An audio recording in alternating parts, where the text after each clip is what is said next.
Okay, Shawn Ryan, former military ops drug runner turned kosher Christian podcaster. He's got a lot of followers on YouTube, too. He really gets pushed in the YouTube algorithm, I've been noticing. Shawn Ryan Show. Let's see. How many is it? 5 million subscribers. Constantly shilling Jesus. Constantly shilling Jesus because there's nothing they fear more. Anyway, here they are talking about October 7th and how the nation's rising up against Israel. And that means that's the Antichrist, Trump. Are they? And then talking about Gog and Magog. But they all talk about it. Watch this. They all talk about it as if it's like God's plan and it's a good thing. And it's totally real. Right? Watch this one. Thank you, Zorn. I am not happy with what's going on over there at all. October 7th was horrible. Gaza looks like a dumpster. In Ezekiel 38:39, it talks about these, I think it's 12 nations that rise up against Israel. That's where the Antichrist will come from. What are your thoughts on this? I love Israel. I love the people of Israel. On the night that happened, and I got big Christian influencer. What is this, like KD Russian or something is what it's called? Is he Russian? I got in a lot of trouble for this. I'd love to hear your thoughts on it. On the night that happened, I said, man, this October 7th is so bad, but I'm nervous because the IDF can be heavy-handed with how they respond. Are they God's chosen people? I thought there was a new covenant that encompassed all of us. Am I wrong about that? And then there's are they chosen or like we chosen now too? Like the real questions that matter. If that's the question you're asking, you've already lost. The answer should be laugh in their face. Oh, chosen by God. Ha! That should be the only answer. I don't think so. It should be ha! Yeah, right. It should be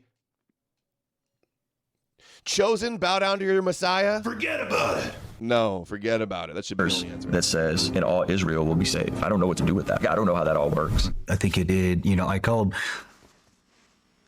a really good friend of mine, Congressman Eli Crane, about a lot of the stuff that's going on in Israel right now. Mm-hmm.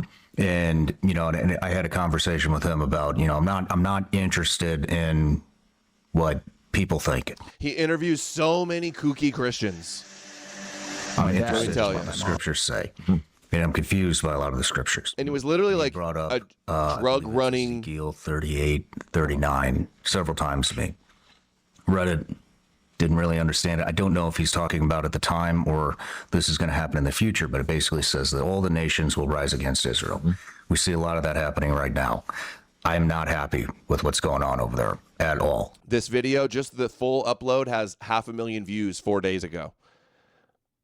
Pumping the Gog and Magog, the prophecy paradigm script, convincing all of the audience that it's totally real and it has to happen and it's all going according to the Jew plan.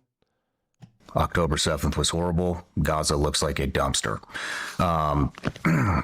60,000 people killed. That's several months old, probably a lot more now.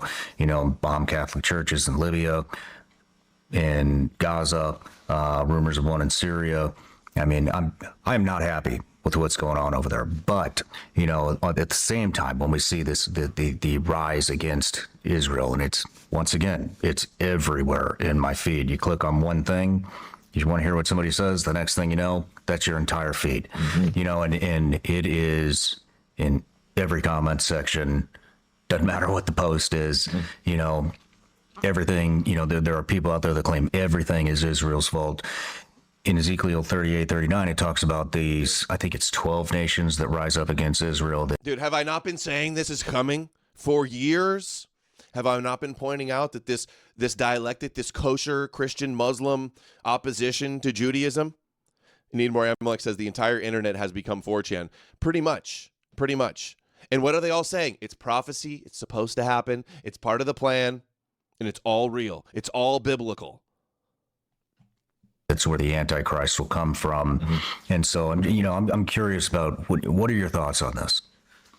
So you're right in that Ezekiel, Jeremiah, and Daniel are being written at the same time. They're all contemporaries of each other. And they're being written to and about the children of Israel. Daniel's written 2nd century BCE. It's a forgery. Fake prophecies, writing prophecies after the things that already happened. Wrong. Exiled in Babylon. According to the official story, though, that's what they say. So that's the backdrop of those 3 books. And so it's very wild stuff, right? Now, Babylon was the enemy, and they were Oh, dude, I thought this guy was called Russian KD. It's Ruslan KD. That makes sense because he doesn't really look Russian captive, taken out of the land. or sound Russian. And in those books, there's apocalyptic stuff in all of them. Daniel has some really wild stuff about the Son of Man. He's coming back, and there's all kinds of really cryptic stuff in there. His book is Godly that is Ambition. prophetic, but it's also serving two purposes. It's also speaking about stuff that's happening there now, right? Dude. There's so many big Jesus grifters, Jesus shills that promote all these prophecies as real, that promote and affirm the whole Jewish religious paradigm. So many. He's got a huge YouTube channel, Shawn Ryan. There's so many of these people. And I feel like, me and a few others are like the lone voices out there that are just like saying the emperor wears no clothes. It's a lie. These prophecies is how they control us. And This so many prophecy people. is how they enslave us. The whole chorus going along with it's real. The Bible's real.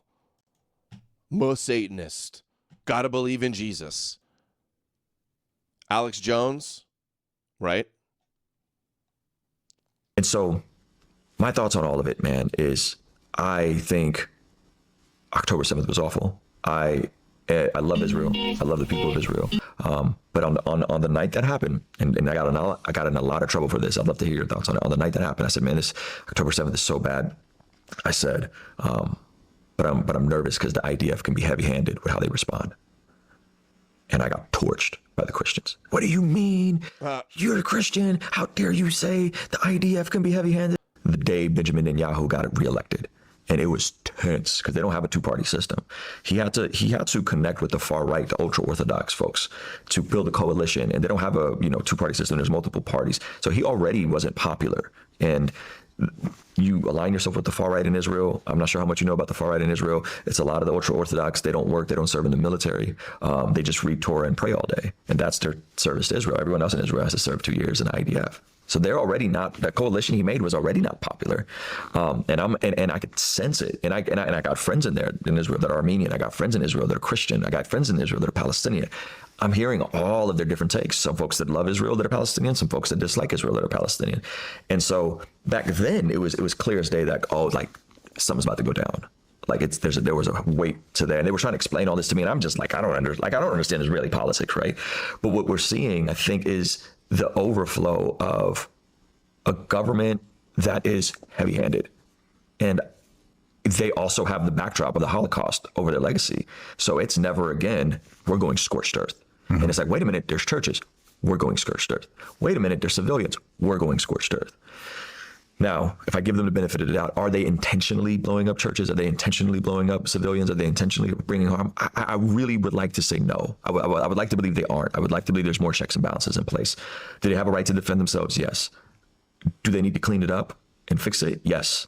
You guys got to clean that up. And so, I've been to Israel one time. I get emails all the time about going back to Israel. Ministries, Kufi, Israeli government, they want me to, I'm not going, I got to clean that up. I'm not going. Mm-hmm. Clean it up. Figure it out.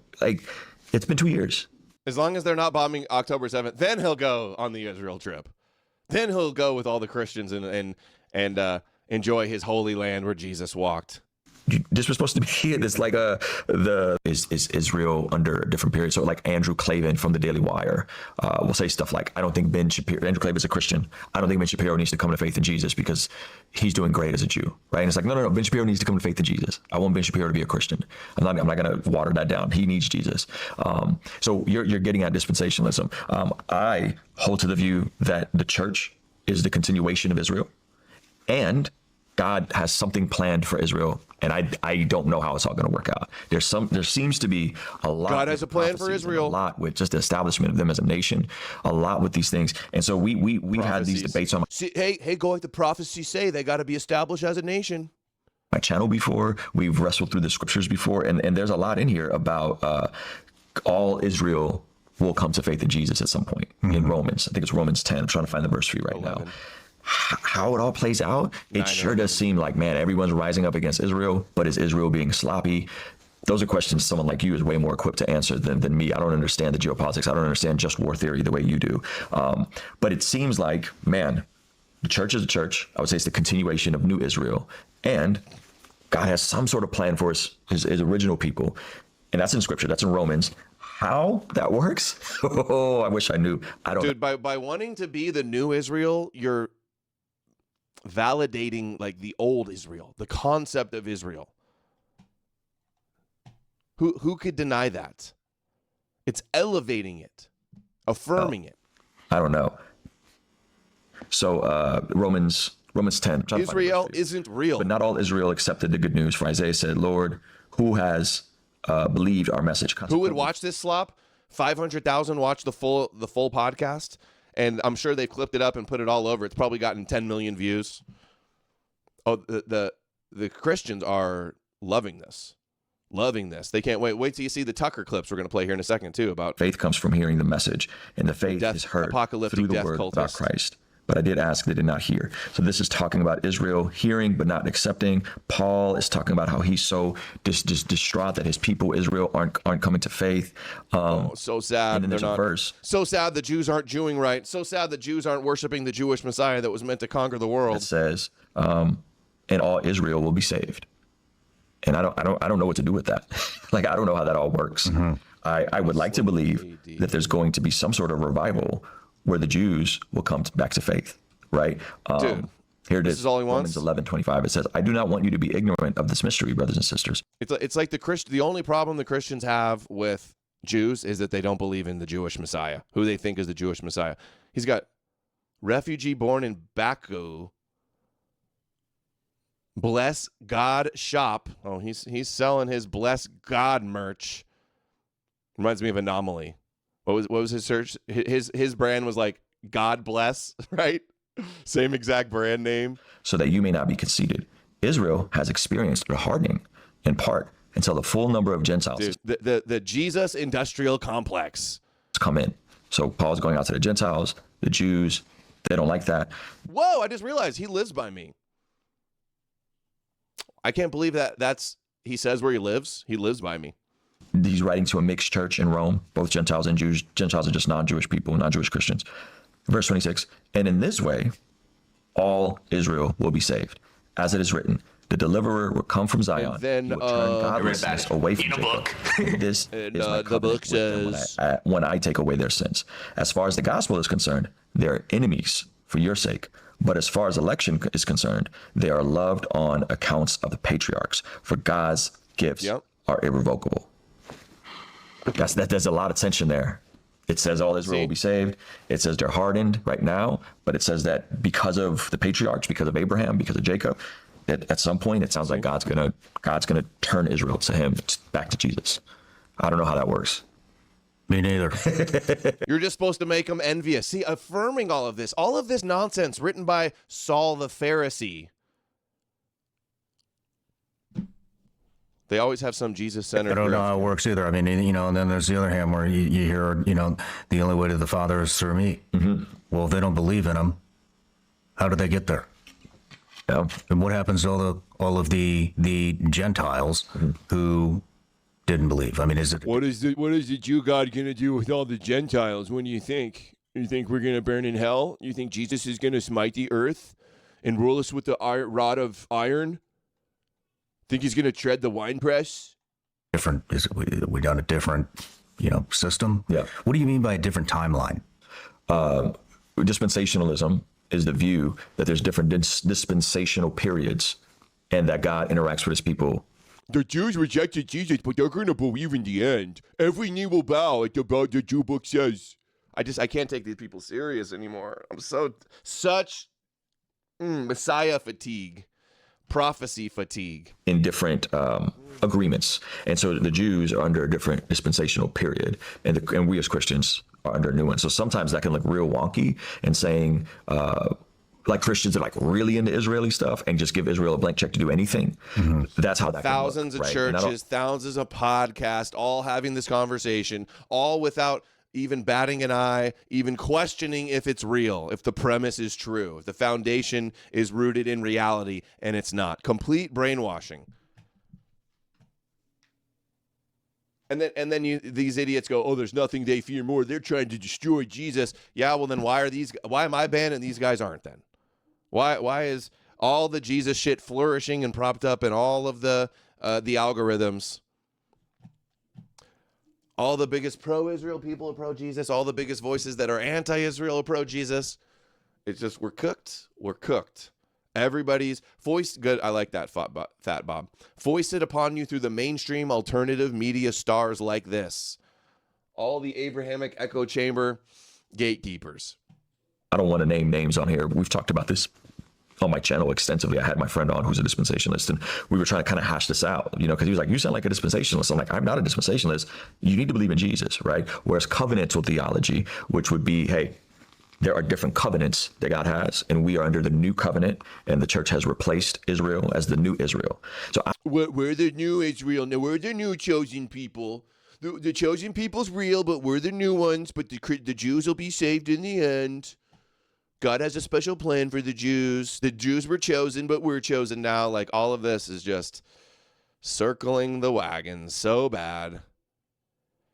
I'm kind of in between both positions. I think God is going to save Israel, and I think God has a plan for Israel.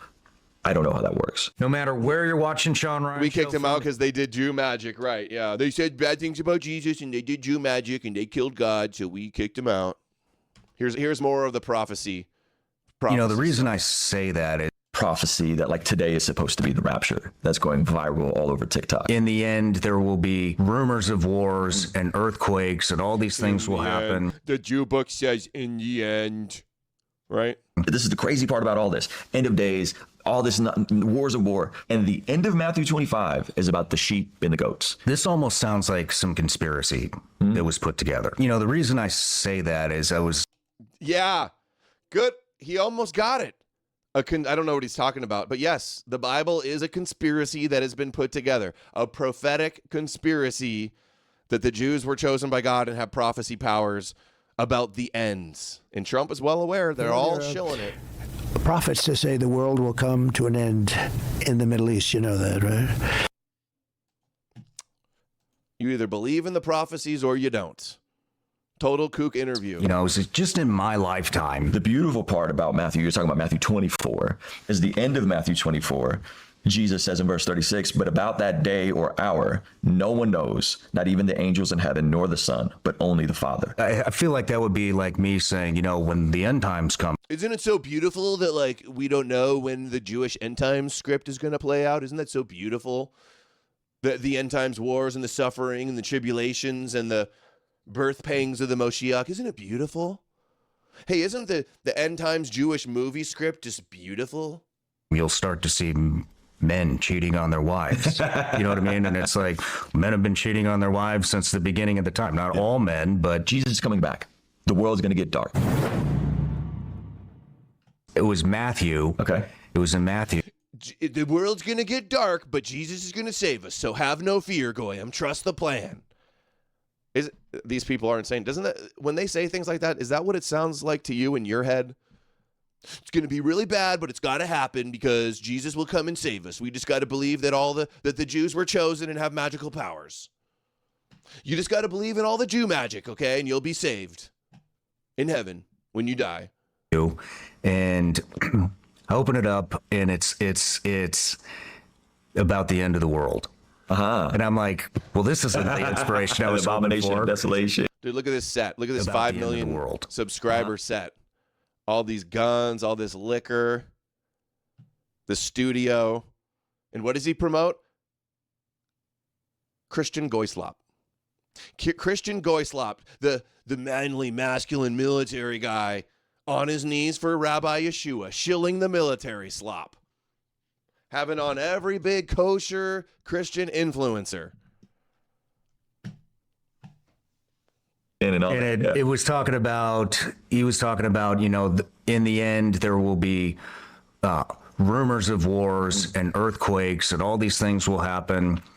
And I don't want anybody to think I am mocking the Bible, because I look at that, that I is, could only wish. even though I haven't read it all, but I have given my life to Christ, and that's the way I try to live, the best. I don't know what the book says, but I believe that Jesus is my Jewish savior.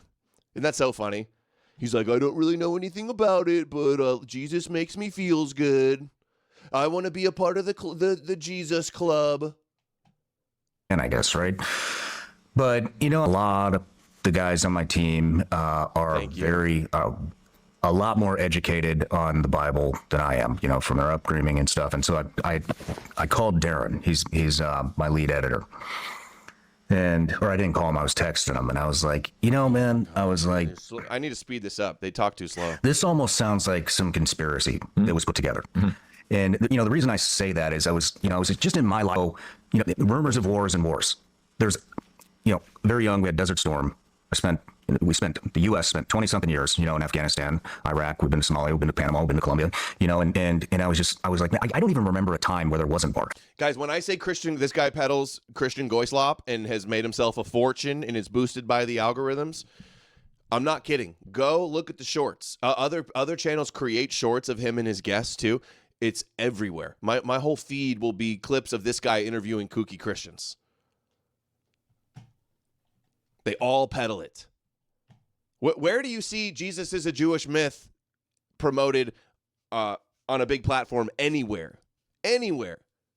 You want to say what I'm saying is a Jewish psyop, then why is it not getting promoted anywhere?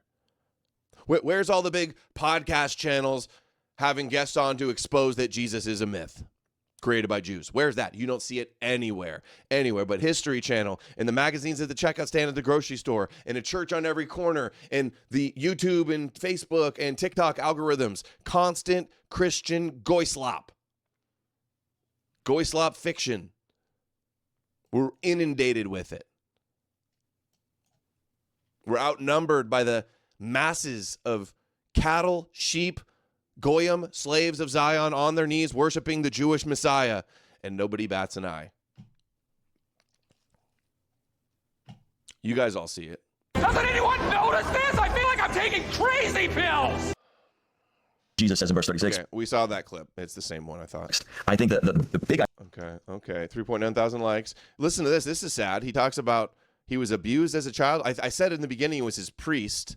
So, but I'm not sure. Why are you telling them? I want to make sure. Long story short, they end up sexually assaulting me, like repeatedly sexually assaulting me, starting from showing gay porn and doing the acts on me. I was done. I was like, there is no God. And if there is a God, he does not like me. So I had to have been the youngest self-professed atheist. What's your advice to kids that are going through that? You could either allow those things to defy you, or you could persevere despite. You know, Dave Ramsey has this quote. He says the only difference between successful people and unsuccessful people is there's a pile of poop. Dude, this is just a preview to the rest of it. But if it turns out that he was abused by his priest, and then he says that he became an atheist, but now he believes now, it's a sad, tragic arc. All of us have to deal with, but those of us that are successful just figured out a way to stand on top of all the poop. Why are you telling them that it was my gun, right? And I look, and he has a knife in his hand, and he says, why did you effing snitch on me? So I get arrested, go to jail for the night. My mom has to come bail me out. So he's a sexually abused former violent criminal. And then there's some been older in prison, and then now he's teaching us about his morals from Jesus. Kids that are also altar boys, and they're 13, 14-ish. They were like the senior altar boys. I was a junior altar boy. And long story short, they end up sexually assaulting me, like repeatedly sexually assaulting me, starting from showing gay porn and doing the acts on me. Oh my God. Is that what's going on in the Catholic churches? The altar boy to gay porn to molested pipeline is real.